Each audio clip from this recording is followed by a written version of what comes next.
Мы приехали в музей фарфора города Дыхуа. Я говорю города все-таки, потому что визуально по нашим привычным, скажем так, российским меркам это все-таки город, хоть это и уездный центр Сиань. И здесь стоит такая большая статуя, которая характеризует и вообще, так можно сказать, возглавляет всю эту большую площадь музея керамики. Это тот самый Хэ Чаодзун. Хэ Чаодзун — это местный, можно сказать, святой фарфора. Так же, как и в любом чайном или керамическом регионе Китая, Дыхуа тоже не будет исключением. И здесь есть свой такой локальный местный герой, можно сказать, локальный Лу Юй, который был мастером-скульптором династии Мин. И он прославился прежде всего тем, что он был первым, кто сделал настолько высокую художественную статую Бодхисаттвы Гуани, что как бы прославил этим не только самого себя, но и вообще весь город. Начали мастера ему подражать.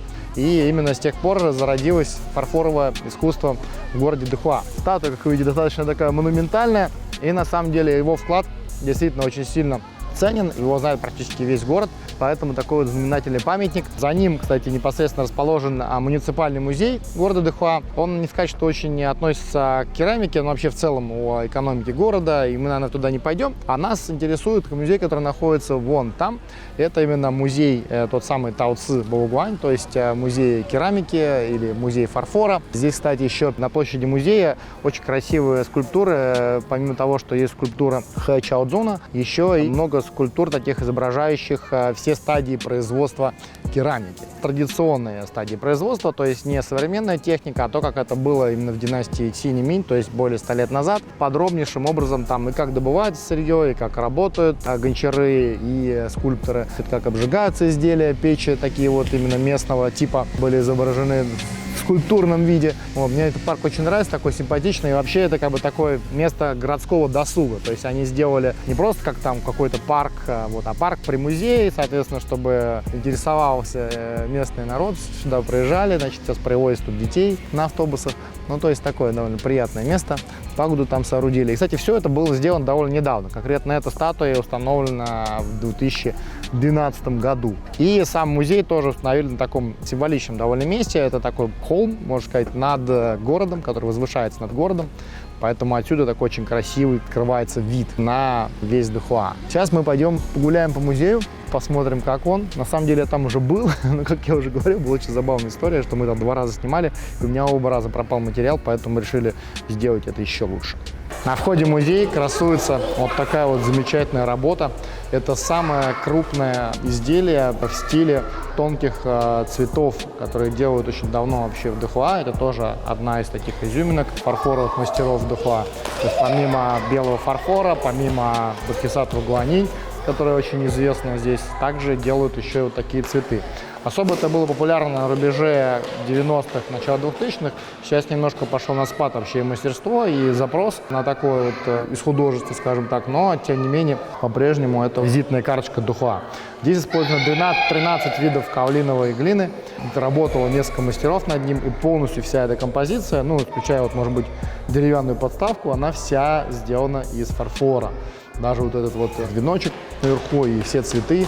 Вот. И это самое крупное изделие такого вот стиля. И причем я еще очень внимательно смотрел. Очень часто бывает, что кончики лепесточков, они там как-то отламываются или еще что-то. То есть можно увидеть такое, даже когда приобретаешь такие изделия, бывает там мелкий какой-то брак. Здесь я очень долго смотрел, но я не заметил нигде вообще ничего такого. Обожжено, кстати, при температуре больше 1300 градусов. Вот, то есть это вот такое вот чудо керамического искусства.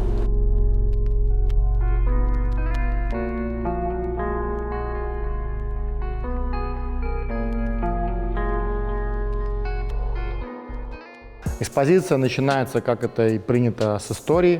Керамическая история Дыхуа. Дыхуа – это один из 3 крупнейших керамических центров Китая, и поэтому здесь история керамики уходит глубиной в века. То есть первые раскопки вообще были еще времен неолита, первые глиняные изделия, которые были найдены. К сожалению, целых изделий именно совсем древних осталось крайне мало, но тем не менее здесь вот на этой экспозиции местами целые, местами частично видно, что отреставрированные, восстановленные из черепков изделия династии Тан.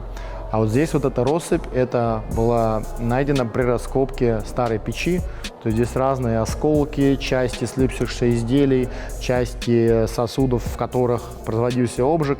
династии Сун. Ну и также еще реконструировано вот изображение печи современной, восстановленной. Здесь также использовалась печь наподобие драконовой печи, которая на севере в Фудзиане распространена, которая в Исине распространены. И здесь просто немножечко она, может быть, имела другие особенности, но принцип тот же. То есть печь строилась на холме, она имела такую длинную протяженную форму. Изделия обжигались методом такого многодневного дровяного обжига, когда постоянно подбрасывались дрова на всем протяжении печи через такие топки. Сейчас таких целых печей не сохранилось, но после раскопок есть некоторые конструированные печи. Вот такой вот маленький стенд посвящен как раз самым ранним изделиям. Здесь изделия позднего неолита. Это в основном только черепки, какие-то осколки. Видно, что это, наверное, были какие-то горшки или вазы, может быть.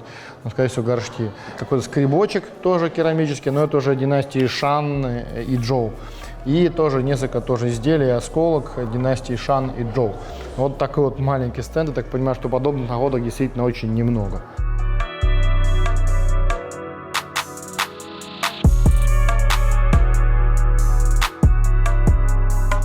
Здесь конкретно некоторые виды изделий, тоже остатки печей. Вот тут очень много разных форм, в которых как раз обжигались изделия внутри. Некоторые спекшиеся, неудачно спекшиеся изделия, которые обычно выбрасывались там же. Кирпичи, которые устанавливались для того, чтобы расставлять изделия внутри печи. Ну и разные там связанные с гончарным мастерством приспособления. А здесь конкретно тоже очень интересный стенд. Здесь разные формы. Самые первые формы, которые сейчас мы тоже видели на современных заводах. Ранее они, конечно, были более примитивные. Это разные бусины из фарфора, это статуи, прежде всего статуи гуанинь, какие-то формы рыбок, значит, носики от чайников, всякие разные другие формы, но то, что удалось найти в раскопках. В основном это уже формы где-то династии Мин, некоторые немного более ранние, но совсем ранних изделий мало. И приспособления для работы с керамикой, но это полностью реконструкция, потому что тоже скребочки деревянные тех лет не дошли до наших дней, либо просто их здесь не выставили. И гончарный круг, тоже образец старого гончарного круга. В династии Сун и Юань Дэхуа стал уже достаточно серьезным таким центром производства фарфора. В этот период времени в основном производились такие достаточно простецкие изделия, в основном для ежедневного использования, то есть какие-то пиалы, вазы, чайнички. Видно очень много форм, которые явно экспортировались в Среднюю Азию, в арабские страны, потому что те же чайники типичных арабских форм. Поставлялись они в порт Цюаньчжоу отсюда, потому что Дэхуа очень недалеко от Цюаньчжоу, а Цюаньчжоу в тот период были достаточно, одним из самых крупных портов, на самом деле, во всей Азии, даже не только в Китае. В основном славились они за то, что была очень низкая цена, тоже очень большой объем производства, и целыми просто кораблями увозилось по так называемому морскому шелковому пути. Изделия везлись через Среднюю Азию в Европу, но и также напрямую в Среднюю Азию тоже. Здесь вот целых 2 зала посвящено этим предметам, но на самом деле они достаточно примитивные, то есть там такие очень местами попытки декорирования, видно, что формы довольно грубые, никакой тонкой работы. Есть, кстати, подражание технике северо-фудзианской, так называемый тумао, то есть вот этот вот хвост кролика, шерсть кролика. Это знаменитые сунские пиалы, но здесь их делали очень немного, в основном они делались на севере Фудзиане. Здесь же все-таки в основном вот белый фарфор, и как раз начали докладываться основные особенности именно уже последующего развития искусства фарфора в Дэхуа.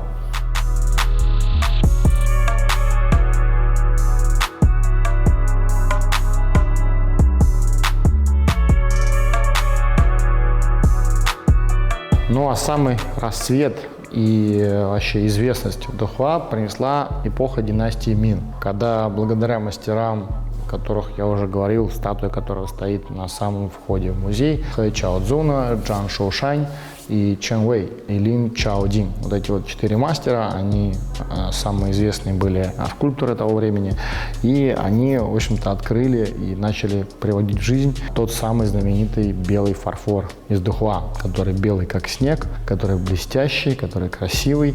И помимо материала, который, в общем-то, выросло качество обработки материала, искусство глазурования, еще и вырос уровень именно художественный, то есть качество скульптуры, которое уже, можно сказать, перенеслось с долгого опыта работы по дереву других мастеров.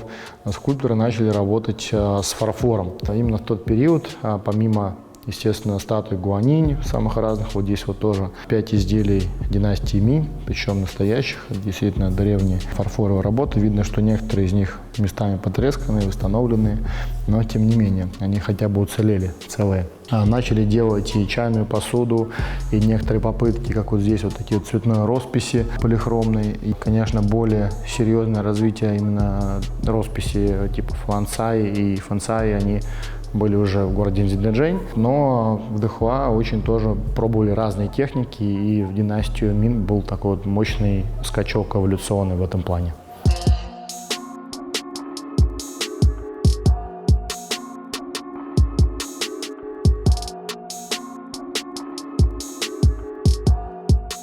Здесь два знаменитых оригинала мастера Хэ Чаодзуна. Это, так понимаю, вообще венец коллекции музея, потому что, как я уже рассказывал, Хэ Чаодзун — это местная легенда, местный такой бог фарфора. Тут изображен даосский святой, а здесь Гуанинь. И что интересно, то что Гуанинь конкретно это подарок местного коллекционера искусства музею. И таких подарков тут достаточно много. Вот в этом зале, где экспонированы изделия династии Мин, которые, в общем-то, довольно-таки недешевые, но вот мне нравится такая китайская традиция дарить музеям какие-то очень ценные подарки, такой вклад в местное культурное наследие. А этот зал уже посвящен династии Цинь, которая следует естественным путем за династией Минь. Примерно на рубеже конца поздней Минь и ранней Цинь потихонечку белый фарфор был вытеснен кобальтовой росписью, сине-белой, вот такой вот, которая многим известна как роспись дзиндаджэньская, но на самом деле она была в Дэхуа тоже. Единственное, что в Дэхуа не было настолько тонкой школы, именно вот очень такой совсем тонкой росписи. И если даже она и была, то это были такие скорее штучные изделия. Дэхуа всегда славился изготовлением изделий более массовых, которые поставлялись на экспорт, как я уже говорил, по морскому шелковому пути в Азию, в Африку, даже до Европы доходило, само собой. Поэтому делали изделия такие более простые и более применимые к обычным повседневным потребностям. То есть это какие-то большие разные тарелки, вазы, может быть, какие-то горшки для приготовления пищи и всякие разные другие предметы. Но конкретно здесь вот одно из редких случаев, когда похоже на дзиндаджэньский стиль, тоже полихромная ваза 9 драконов классической росписи. Но если посмотреть даже на того же периода роспись дзиндаджэньскую, мне она лично кажется гораздо более тонкой. А это реконструкция печи, уже горизонтальной загрузки, более поздней печи династии Цинь. А если в Сун, Юань и ранее строили печи на холме, да, вот эти драконовые печи, змеиная печь на Тайване там, и так далее, имеющие принцип такого, чтобы дым шел вверх, то потом строили печи уже просто большие горизонтальные загрузки, ставили трубу. Они были более вместительные, вот, их часто бывало, что делали не обязательно очень большие, то есть не то, что там вся деревня обжигала в одном месте, делали и маленькие печи. Они были такой более простой формы, часто меньше, вот, но тоже вот позволяли загрузить довольно много изделий, в них уже обжигался тот самый белый-синий фарфор. Некто господин Чен Цзипен, вот, я даже специально произнесу его имя, пусть он станет известен нашей локальной аудитории, подарил музею вот такую вот экспозицию подводной раскопки фарфора династии Цинь, когда был поднят целый корабль этого фарфора. Ну, то есть, видно, здесь тарелки, предназначался груз в Европу, вот, но то судно затонуло, попало в шторм, и вот, собственно, как мы видим, посуда прекраснейшим образом сохранилась на дне морском. А это уже следующие подводные раскопки. Более того, здесь изображено на фотографиях, как они проходят. То есть достаточно сложная работа. Вот онкологисты размечают территорию. Вот они уже на палубе судна раскладывают свои драгоценные находки. А тут экспозиция этих самых находок. И в данном случае речь идет о судне, которое затонуло аж в династию Сун. И тут можно видеть вазы, можно видеть разные такие шкатулочки, которые мы видели до этого в зале, уже посвященном династии Сун. Но здесь конкретно изделия эти интересны тем, что они были подняты с морского дна. И мы снова возвращаемся в династии Сун и Юань. Конкретно этот зал посвящен подводным раскопкам. Потому что, как вы видите на этой замечательной карте, из порта Цюаньчжоу фарфоровые изделия доставлялись купцами морем по практически всей территории мира, обследованного в то время. То есть это, пожалуйста, территория современной Индии и вся Юго-Восточная Азия, включая современную Индонезию, и Филиппины, и Японию, естественно, и Корею, и Восточная Африка, и и Персия, и Саудовская Аравия. Соответственно, в Европу, я думаю, это тоже начало доходить, потому что черточка так вот как-то галантно оканчивается на Суэцком канале. Но я думаю, на самом деле, все-таки оно до Европы уже тоже начало доходить именно в те времена. И тут таких парочка судов, видимо, реконструкция тех лет, которыми эти самые сосуды возили. Но интересно то, что, естественно, качество судов и их приспособленность к мощным погодным условиям Тихоокеанского региона и Индийского океана были не очень они сильны, скажем так, в этом. И поэтому очень много судов так или иначе страдало в шторма, разбивалось и тонуло целиком, полностью со всем своим грузом. А керамика, как мы знаем, прекраснейшим образом ничего с ней не происходит от воды. И поэтому был целый период, когда, да и сейчас, в принципе, это продолжается, вдоль побережья активно искали вот эти затонувшие суда с самыми разными грузами, которые претерпели время, и находили целиком очень большое количество, как целый огромный корабль, ваз династии Цин, например, или каких-нибудь там табакерок и пиал, там, и сосудов династии Сун. Это действительно очень ценно. И поэтому видно, что корабли в основном двигались вдоль берегов, то и, собственно, найти подобные корабли относительно несложно было. И поэтому сейчас продолжается история с подводными раскопками и поисками вот этих самых драгоценностей. Потому что, несмотря на то, что в период династии Сун это были дешевые изделия, сейчас любая пиалочка династии Сун – это достаточно дорогое изделие, вне зависимости от того, что она очень простая и примитивная. А этот небольшой стенд посвящен переходному периоду, искусству переходного периода, когда была разрушена, повергнута династия Цинь, когда с Китая раздирали всячески разные империалисты и прочие страны. Он практически был поделен между Россией, Британией, Японией на сферы влияния. Это был такой очень тяжелый период истории Китая, вплоть до Второй мировой войны, когда еще много всяческих горестей было пережито. И здесь видно, что это Republic of China, как написано, Нинго, то есть это начало 20 века, первая половина. И очень часто, кстати, вот когда вы на каких-то антикварных рыночках, если в Китае шастаете, и практически любой предмет, который вам пытаются продать, если это какой-то такой неказистый фарфор закорявистый, говорят Мингода. То есть, вот, собственно, подразумевая вот этот самый период, с начала даже 20 века по период, когда пришла Великая революция и победил Мао Цзэдун, и начиная с 1949 года началась новая история Китая. И здесь, собственно, изделия периода Минго, но видно, что они уже очень сильно эволюционировали относительно изделий династии Цинь. То есть это уже достаточно тонкий белый фарфор высокого качества скульптуры. С приходом коммунистов к власти уже в 1951 году были основаны первые фабрики. Конечно, первое время было так довольно-таки тяжело. В основном тоже это был мощный центр производства фарфора, но, естественно, все, что касалось культуры и искусства, как вы знаете, в первые годы правления коммунистической партии были, скажем так, не очень удел. Но уже после открытости реформ, после реформ Дэн Сяопина, после 1979 года, естественно, все это расцвело тысячами цветов, как здесь написано на рекламном постере, и уже начали делать изделия совсем другого порядка, который мы сейчас с вами посмотрим. Вот здесь видно, во что же превратился Дэхуа сейчас, до чего, можно сказать, докатился этот великий город. Тут знаменитые вазы с цветами и тончайшая фарфоровая работа, полностью ручные скульптуры из цветов, которые выглядят как живые. Здесь всяческая сувенирная продукция, там даже видно, что для Голландии, видимо, тоже они делают сувениры, которые по всему Амстердаму вот эти вот продаются. Как говорят, большинство из них сделано не в Голландии. Всякие разные кошечки, собачки, там, горшочки и так далее. Ну, то есть всяческая бытовая и сувенирная продукция. Конечно же, статуи Гуанинь, знаменитые скульптуры из белого фарфора, супницы, тарелочки, там, чайные сервизы самые разные, вазы, и вот это вот все разнообразие попытались вместить сюда, но на самом деле, если это все разнообразие попытаться вместить в какой-либо музей, я думаю, это будет невозможно, потому что в Дэхуа сейчас, в данный момент, как я уже говорил, более 800 заводов. По разной информации даже до 1000 доходит количество производств, на которых работают десятки тысяч человек. Крупнейший керамический центр, я думаю, не только Китая, но и мира, и производят здесь действительно из фарфора абсолютно все. Конечно же, есть тоже еще центры массового производства фарфора, такие, например, как Чаочжоу, где тоже делается более такой вот массовая керамика, там в том числе и всякая там сантехника и прочее. Что касается именно какого-то такого, скажем так, на стыке искусства высокого и массовости, это Дэхуа.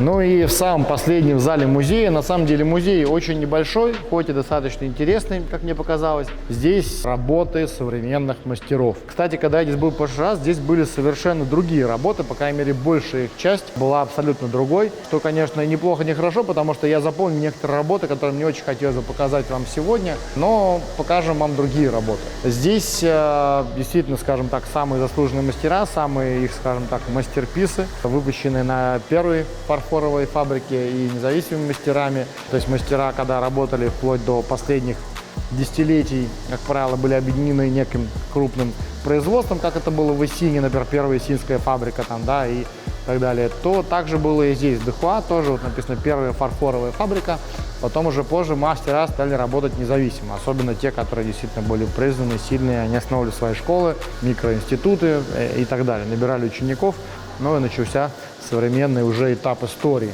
И на самом деле этот зал – это такое очередное подтверждение тому, что все, что древнее, оно, конечно, классное, замечательное, это все заслужит некого исторического почитания и так далее, но касательно именно тонкости работы, именно вот такого кросс-технического обмена, когда фарфоровые мастера, гончары могут ездить в любые страны, любые города, в любые другие керамические центры, обучаться, обмениваться опытом, получать абсолютно все плюсы современных технологий в плане обжига, в плане глазурования и так далее. Мы можем видеть, что современные скульптуры, современная посуда, современные какие-то арт-объекты из керамики, как это сейчас я видел, например, в том же МГ, они, конечно, выше по всем абсолютно критериям, чем искусство именно, скажем так, более древнее. То есть эволюция налицо. В этом плане, вот, если говорить именно о качестве работы, именно о тонкости работы, то вот эта вот погоня за именно древним и тем самым фарфором, там даже будь то фарфор начала 20 века, Мингода, да, эпохи Республики Китай, до, значит, фарфора еще более древнего, династии Цинь, Мин и так далее, особого смысла в этом нету, потому что современные мастера делают круче. Реально они делают более качественные работы, которые просто ты смотришь, и ты хочется погрузиться, разглядывать ее, видишь, насколько проработаны детали. В случае, если скульптура, то насколько здорово сделано лицо, вот как здесь передо мной сейчас тысячерукая гуанинь. Конечно, она не тысячерукая, но такая, она на 3 стороны, очень тонкая скульптура тоже. Как здесь сделано идеально вот все. Причем, кстати, тоже работа уже есть, я так понимаю, как минимум пара десятков лет. А сейчас более современные делают некоторые мастера еще тоньше. Прогресс в данном случае налицо, и видно, насколько эволюционировало искусство по сравнению с более древним этапом. На этом все. Надеюсь, вам понравилась сегодняшняя такая моя виртуальная экскурсия по музею керамики в Дыхуа. Подписывайтесь на канал, я обязательно буду снимать что-нибудь еще такое. У нас еще впереди много всего интересного. Всем пока!